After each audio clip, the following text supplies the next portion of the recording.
Bonjour à tous, aujourd'hui on va s'intéresser à la pomme de terre. Dans cette vidéo on va répondre à plusieurs questions. Est-ce qu'il faut buter les pommes de terre?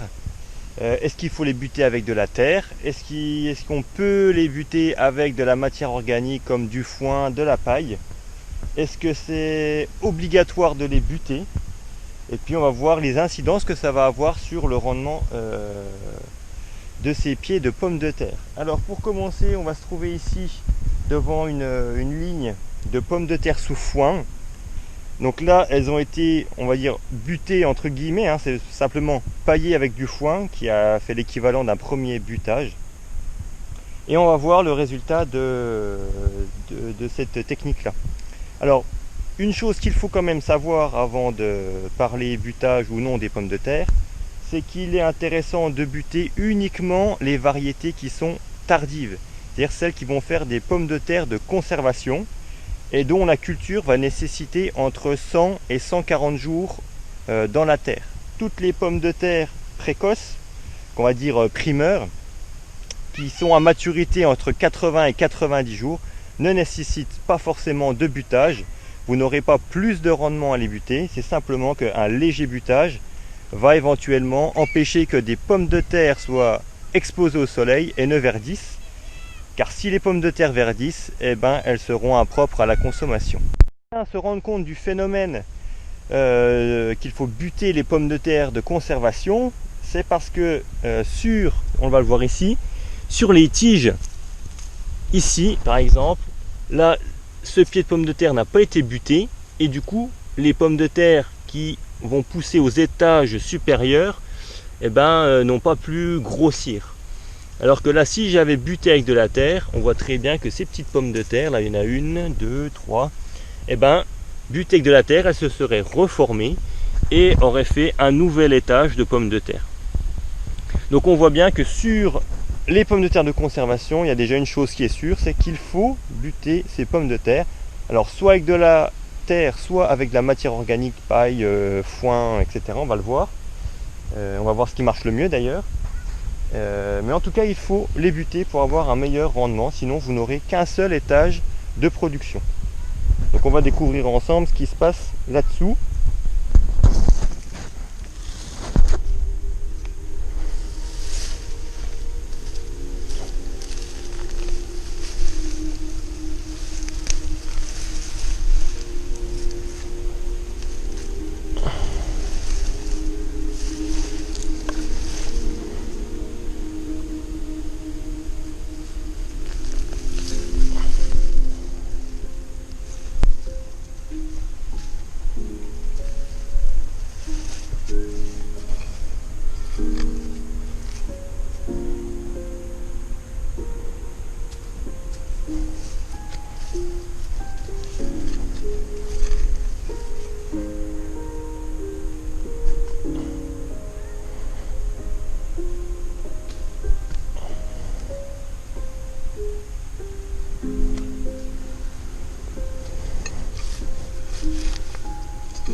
Donc là voilà, le problème, le risque, si on ne met pas un paillage suffisant, c'est de voir apparaître comme ça une tache verte. Alors c'est une pomme de terre rose, on s'en rend pas trop compte, mais là cette tache verte fait que cette partie là n'est pas consommable.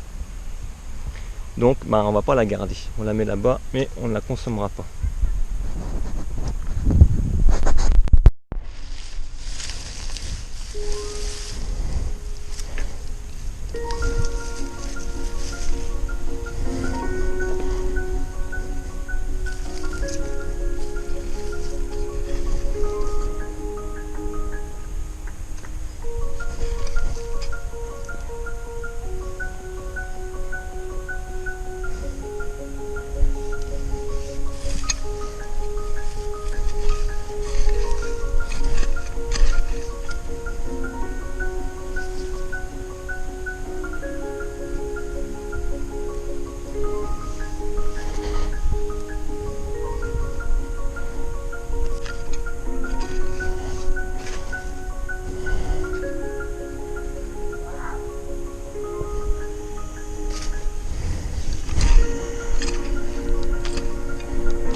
Alors maintenant, ceux qui me suivent, hein, vous le savez, ici un des problèmes majeurs, c'est la présence des campagnols.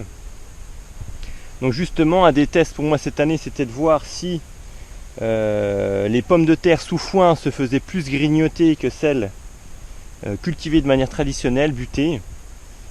Bah, pour le moment, bon là je tombe sur un pied qui est complètement dévasté, mais sur la version traditionnelle, j'en ai eu également. Donc pour le moment, sur la zone là, on peut pas dire que c'est plus mangé. Il faudrait pas que toute la suite soit comme ça. Dans ce cas-là, on pourrait dire, mais on va voir. On continue, on va voir. Donc, je viens de finir de récolter cette zone là, hein, où il y avait environ, je dirais 15 pieds de mémoire, 15-16 pieds. Avec voilà, cette récolte-ci. Donc je pense, à vue d'œil, hein, être à peu près un petit peu moins du kilo par pied, à peu près 800 grammes je pense. Et maintenant on va aller voir sur la zone plantée de façon traditionnelle. Alors elle a été récoltée un tout petit peu avant, hein. Là on est, on doit être le 16 août, donc ça a été récolté il y a 2 semaines sur la zone traditionnelle. Pour la simple et bonne raison que je commence à avoir beaucoup de galeries de campagnols aux entrées des pieds, donc je me suis dit je vais récupérer ça avant de m'être fait tout grignoter. Même si c'est vrai que moi j'essaye de les maintenir un maximum de temps en terre parce que c'est là qu'elles se conservent le mieux.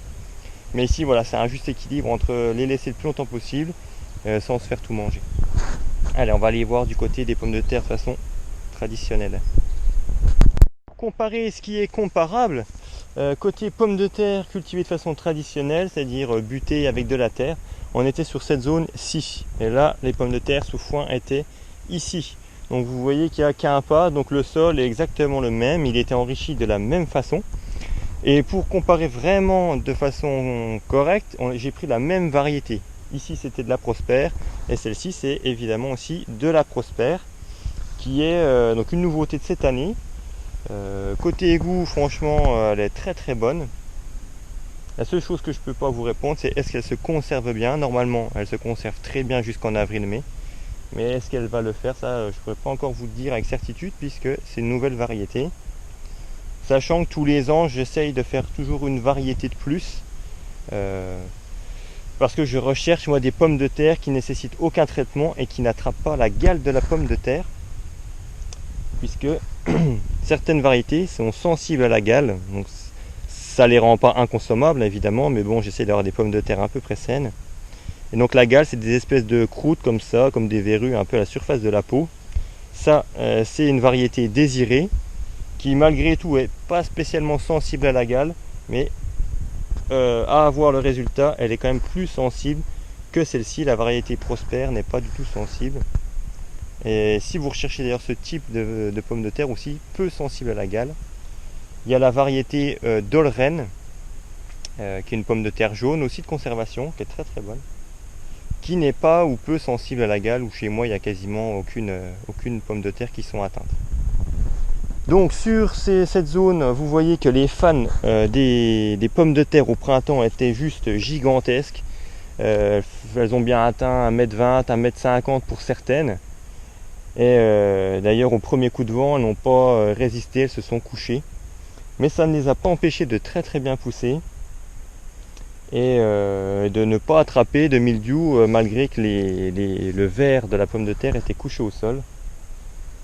Bon, après le temps a été assez propice à une belle culture de la pomme de terre, à savoir un printemps assez humide mais pas trop, et ensuite pas mal de chaleur, quelques rares pluies mais assez abondantes. Donc vraiment des bonnes conditions pour la culture de la pomme de terre. Alors sachant qu'ici les pommes de terre chez moi ne sont jamais arrosées. Il n'y a pas le moindre litre d'eau qui va aux pommes de terre, elles se débrouillent toutes seules. Donc pas besoin d'irrigation, pas besoin d'arrosage. C'est vraiment un légume qui est hyper facile à cultiver. Alors côté résultat, hein, on voit bien que les pommes de terre sont magnifiques aussi. On a un beau calibre. Et donc pour être tout à fait honnête, je pense que la variété, donc la méthode traditionnelle, butée avec de la terre, chez moi, a donné des résultats un petit peu meilleurs, avec un peu plus de rendement. On voit des pommes de terre qui sont un petit peu plus grosses que la méthode sous foin. Mais la technique, le résultat, il n'y a pas une différence flagrante. Les deux méthodes ont donné vraiment de très bons résultats. Intéresser maintenant un petit peu aux avantages et aux inconvénients de ces deux techniques. Alors, moi, ce que j'y vois pour la technique de façon traditionnelle, l'inconvénient majeur, ça va être qu'il faut travailler sa terre, alors soit la grelinette, etc., pour pouvoir les planter. Et puis voilà, ça va demander un petit peu d'huile de coude, mais franchement pas grand chose pour faire un petit butage léger, soit avec un râteau, soit avec un butoir exprès. Voilà, c'est tout ce que ça va demander. Le rendement va être un petit peu meilleur chez moi, donc il faudrait voir en fonction des différents contextes, avec une différence assez peu sensible quand même, il n'y a pas 500 grammes de différence par pied de pommes de terre. Et je pense que là, moi, la différence de rendement, c'est que mon paillage a été pas assez épais, et du coup mon deuxième étage de pommes de terre n'a pas pu se former correctement. Les pommes de terre ont verdi, elles ont recommencé à refaire des tiges ou des feuilles par-dessus, parce qu'elles voyaient la lumière. Donc là, peut-être que si j'avais rajouté du foin, ça aurait pu faire un meilleur résultat. Alors par rapport aux pommes de terre sous foin, l'avantage ça va être justement qu'il n'y a pas ce travail de départ. On va aller poser simplement une terre légèrement gratouillée, juste de quoi recouvrir la pomme de terre. Ensuite on va déposer le foin. Alors il y a deux méthodes, soit on dépose le foin tout de suite dès qu'on a planté, soit on le met lorsque les pommes de terre font une quinzaine de centimètres, qu'elles ont germé et fait environ les plants 15 cm. Chaque technique a également son avantage et son inconvénient. Si vous paillez tout de suite, elles vont mettre plus de temps à germer. Si vous paillez après, l'inconvénient c'est que ça va être un peu plus contraignant. C'est pas évident de toujours pailler des plants qui sont déjà en place. C'est plus facile d'étaler le foin au départ. Et puis si vous paillez tout de suite, je vous conseille de les planter plus tard, quand le temps va être et le sol plus réchauffé. De toute façon, en général, si vous faites de la pomme de terre de conservation, rien ne sert de les planter en mars, ça sert à rien de vous précipiter. Il vaut mieux planter ça début mai pour pouvoir récupérer ça fin août, début septembre. Et de toute façon, elles se conserveront mieux puisque au moins les températures ne seront pas très chaudes. Et si vous êtes comme moi et que vous n'avez pas de cave comme dans les anciennes fermes, pour les stocker dans un garage qui reste frais, c'est pas toujours évident. L'avantage tout de même de la méthode traditionnelle, c'est dès lors qu'on a fait notre butage, on peut en faire éventuellement un deuxième au cours de l'été. Il n'y a rien d'autre à faire. Pour les pommes de terre sous foin, il va falloir rajouter de la matière organique parce qu'elle va avoir tendance à se décomposer au fur et à mesure. Il va falloir rajouter du foin et rajouter de la paille. Et honnêtement, c'est pas évident lorsque les pommes de terre font 1 mètre, que les plants font un bon mètre et puis que certaines sont couchées les unes sur les autres. Rajouter du foin, c'est pas forcément ce qu'il y a de plus facile. Donc laquelle est la plus pratique, etc. Honnêtement, c'est à peu près équivalent. Les avantages et les inconvénients des uns des autres sont à peu près équivalents. Donc voilà, à vous de vous faire votre idée. Moi je sais que je fais les deux méthodes par rapport à ce qui me paraît le plus pratique. Là j'ai une grosse zone, j'avais une grosse zone, donc ça me dérangeait pas de faire de façon traditionnelle avec des buttes. Là j'étais sur une petite zone, j'avais fait des rangs plus serrés, donc je ne pouvais pas faire deux belles buttes avec de la terre. C'est pour ça que je les ai mises sous foin. Donc si on a moins d'espace, on peut faire sous paillage de foin, on peut mettre plus de pommes de terre au mètre carré.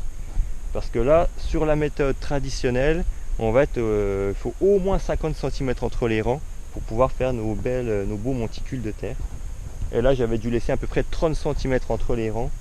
Du coup, avec le foin, ça a été pas mal. Donc voilà, à vous de voir. Si vous avez peu d'espace, peut-être optez pour la méthode sous foin. Et si vous avez un plus grand jardin, optez pour cette méthode plus traditionnelle avec les buttes classiques.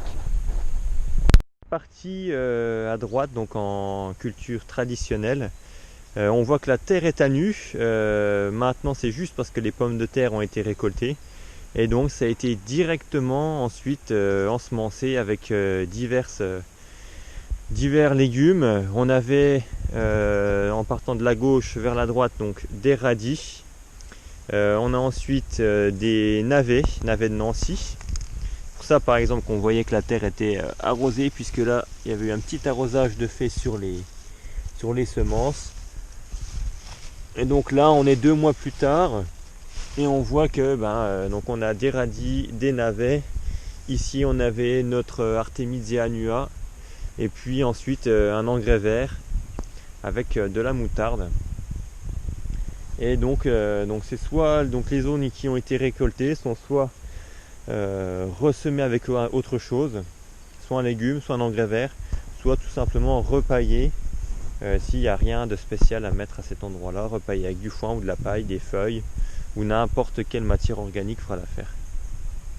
Alors dernière chose pour finir, pour les adeptes du sol vivant comme je fais partie, je voulais voir si la vie du sol était mieux préservée dans la partie sous foin. Et honnêtement, je pensais d'ailleurs que j'allais avoir beaucoup de vie là-dessous par rapport à la zone qui va être simplement butée. En revanche, lorsque j'ai récupéré mes baumes de terre là en version traditionnelle, les plants sont tellement denses, épais que finalement le sol ne voit jamais les UV du soleil. Donc n'est pas plus exposé aux températures que notre partie sous foin.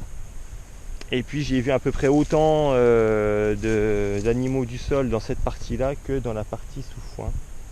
Donc je pense pas qu'il y ait vraiment un impact significatif au niveau de la vie du sol. Et puis là vous voyez bien que j'ai gratté de la même façon la terre pour récupérer mes tubercules. Donc j'ai dérangé autant à la récolte ma vie du sol que sur la version classique. Donc là je pense pas qu'il y ait vraiment une différence significative. Mais n'hésitez pas vous à me donner votre ressenti par rapport à ça. En tout cas moi je continuerai à procéder de cette façon là. Beaucoup de place je cultive de façon traditionnelle. Moins de place je mettrai sous foin. Et ça va très bien. D'ailleurs pour le paillage je vous conseille plutôt le foin que la paille, puisque le foin comme on le voit là il peut être vraiment bien dense, et côté UV je pense qu'il y a beaucoup moins d'UV qui peuvent traverser du foin que de la paille où c'est plus gros, il peut y avoir plus d'espace. Voilà, donc pour le paillage optez peut-être plus pour le foin que la paille pour les pommes de terre. Bon j'en ai terminé pour cette vidéo, je vous dis à très bientôt pour une prochaine. Allez, ciao, bye bye.